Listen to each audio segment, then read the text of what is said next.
அப்பா பேர் வடமுகம், எங்கள் அம்மா பேர் புள்ளம்மாள். ரெண்டுமே கூலி வேலை தான் பார்க்குறாங்க. கூலி வேலைக்குன்னா ஊரில் இருக்க விவசாய வேலை, அந்த செங்கல் சூளையில் வந்து செங்கல் அறுக்கிற வேலை, இந்த மாதிரி கிடைக்கிற ஒரு நிரந்தர வேலைன்னு இல்லை, கிடைக்கிறக்குள்ள இந்த விறகு வெட்டை, அந்த மாதிரி இந்த ஆற்றுக்கால் வேலை, அந்த மாதிரி என்ன கூலி வேலை கிடைக்கும் அந்த மாதிரி வேலைக்கு போவாங்க. சில சமயம் சித்தாள் வேலை அந்த மாதிரி வேலைக்கு போவாங்க. அந்த மாதிரி படிக்க வைப்பா, இன்ஜினியரிங் படிக்க வைங்க இன்னும் ஆசைப்பட்டு கேட்டேன். அவங்களால பணம்லாம் கட்ட முடியாது அப்படின்னு சொன்னாங்க. தகர்த்தெறிவதில் இவர் ஒரு கெட்டிக்காரர். வேலை என்று வந்துவிட்டால் இந்த இளைஞர் தான் வெள்ளைக்காரன். வறுமையின் நிழல் இந்த குடும்பத்திலும் கொஞ்சம் படர்ந்திருந்தது. ஆனால் கடன் வாங்கியாவது படித்துவிட வேண்டும் என்ற எண்ணம் மட்டும் இந்த இளைஞரின் நெஞ்சில் அடர்ந்து விரிந்திருந்தது. நினைத்தது போல படித்து முடித்தவர் வேலைக்காக பல நிறுவனங்களில் ஏறி இறங்கியும் வேலை கிடைக்கவில்லை. அப்போதுதான் என்டர்டெயின்மெண்ட்டுக்காக Facebook பார்த்தவரின் வாழ்க்கையில் டர்னிங் பாயிண்டாக வந்திருக்கிறது நிக்கோலா ஃபவுண்டேஷனின் அட்வர்டைஸ்மெண்ட். குடும்ப சூழலுக்காக கிடைத்த வேலையெல்லாம் செய்தவரை ஆட்டோமொபைல் 2 வீலர் கிங் ஆக்கி அழகு பார்த்திருக்கிறது நிக்கோலா ஃபவுண்டேஷன். வாழ்ந்தால் இப்படித்தான் வாழ வேண்டும் என்று ஊர் செல்லும் அளவுக்கு இந்த இளைஞர் சொந்த ஊரில் KKP 2 வீலர் ஒர்க் ஷாப்பை தொடங்கி வெற்றிகரமாக நடத்தி வருகிறார். சில நேரங்களில் செதுக்கும் ஒளியாகவும் பல நேரங்களில் வழிதாங்கும் கல்லாகவும் வளைந்து கொடுத்தால் வாழும் உதாரணமான நிக்கோலாவின் 2023ஆம் ஆண்டு பேட்ச் ஸ்டூடெண்ட் மற்றும் KKP 2 wheeler workshop owner Madurai பாண்டித்துரைக்கு யூத் ஐகான் விருதினை வழங்குவதில் பெருமை அடைகிறது நிக்கோலா ஃபவுண்டேஷன்.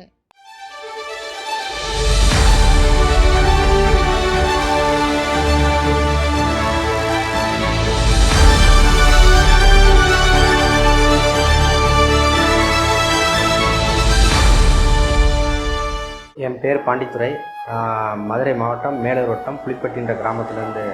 எங்கள் அப்பா பேர் வடமுகம், எங்கள் அம்மா பேர் புள்ளம்மாள். ரெண்டுமே கூலி வேலை தான் பார்க்குறாங்க. கூலி வேலைக்குன்னா ஊரில் இருக்க விவசாய வேலை, அந்த செங்கல் சூளையில் வந்து செங்கல் அறுக்கிற வேலை, இந்த மாதிரி கிடைக்கிற ஒரு நிரந்தர வேலைன்னு இல்லை, கிடைக்கிறக்குள்ள இந்த விறகு வெட்டை, அந்த மாதிரி இந்த ஆற்றுக்கால் வேலை, அந்த மாதிரி என்ன கூலி வேலை கிடைக்கும் அந்த மாதிரி வேலைக்கு போவாங்க. சில சமயம் சித்தாள் வேலை அந்த மாதிரி வேலைக்கு போவாங்க. அந்த மாதிரி படிக்க வைப்பா, இன்ஜினியரிங் படிக்க வைங்க இன்னும் ஆசைப்பட்டு கேட்டேன். அவங்களால பணம்லாம் கட்ட முடியாது அப்படின்னு சொன்னாங்க. ஏன்னா அடம்பிடிச்சு கேட்கறதுனால அங்கே கடன் வாங்கி வீட்டில் நகை எல்லாம் அடம்பிடிச்சு படிக்க வச்சு அவசியம் கஷ்டப்பட்டு ரொம்ப கஷ்டப்பட்டு படிக்க வச்சாங்க. அவங்களுக்குன்னு எதுவும் பார்க்கல, சொத்து எதுவும் சேர்த்து வைக்கல. படிக்கிறதுன்னு படிக்க வச்சாங்க. நான் படித்தேன்.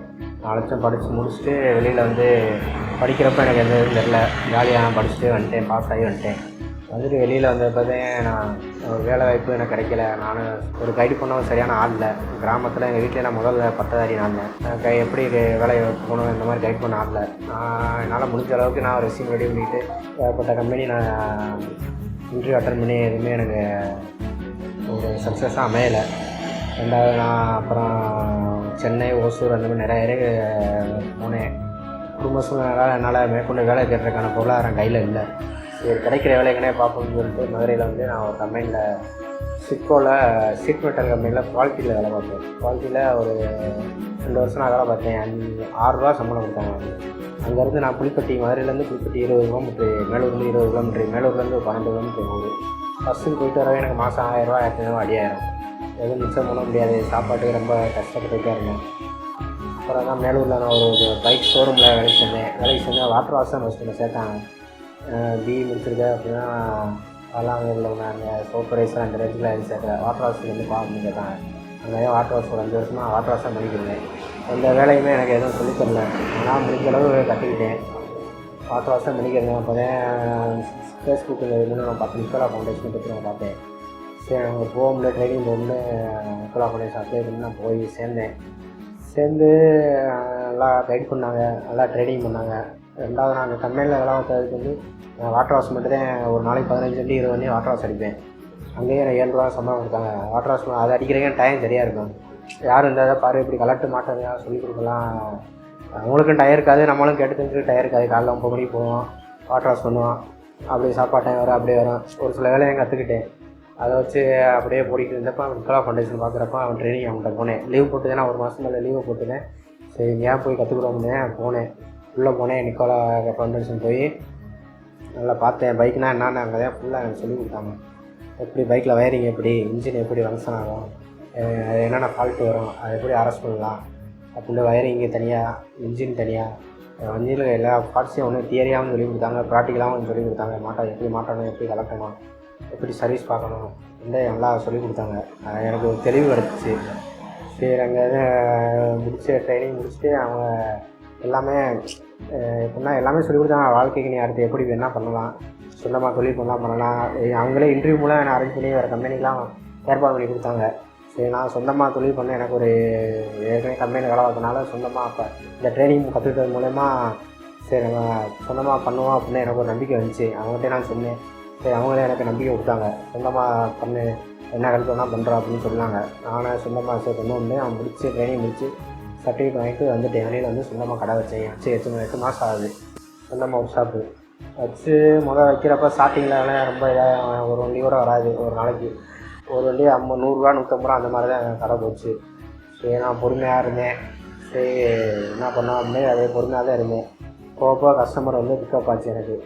இப்போ ஒரு நாளைக்கு நான் பார்த்தீங்கன்னா குறைஞ்சது 1500 1800 2 ரூபா அந்த ரேஞ்சுக்கு நான் சம்பாரிச்சிருக்கேன். இந்த மாதிரி கஸ்டமர் வராங்க, கரெக்டாக நான் வேலை பார்க்குறேன். அந்த ட்ரைனிங் மூலயமா எனக்கு இது ஒரு வாய்ப்பு மாதிரி அப்படின்னா என் வாழ்க்கையில் என்னன்னே எப்படி எந்த ஃபீல்டுன்னு சூஸ் பண்ண முடியாமல் வருதேன்.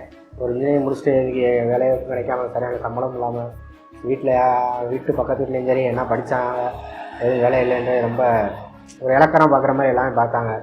எனக்கு இது இவங்க ட்ரைனிங் கொடுத்து இவங்க கடை ஓப்பன் பண்ணி நல்லா சப்போர்ட் பண்ணாங்க. கடை ஓப்பன் பண்ணி இப்போ எனக்கு ஒரு எப்படின்னா மாதம் எப்படி 30-35 ரூபா எனக்கு வருது. கடை வாடகை எல்லாம் போக கையில் ஓரளவு ஃபேமிலியை ரன் பண்ணுற மாதிரி இருக்குது. எந்த பிரச்சனையும் இல்லை. இதெல்லாம் இந்த வாய்ப்பு எனக்கு கொடுத்த நிக்கோலா ஃபவுண்டேஷனுக்கு ட்ரைனிங் கொடுத்து எனக்கு ஒரு சமூகத்தில் என்னையும் 4 பேர் தெரிகிற மாதிரி ஆளாக்கியிருக்காங்க. இது எல்லாமே நிக்கோலா ஃபவுண்டேஷன் அவங்களுக்கும் சேரும். நிக்கோலா ஃபவுண்டேஷனுக்கு பெரிய தேங்க்ஸ் சொல்லிக்கிறேன்.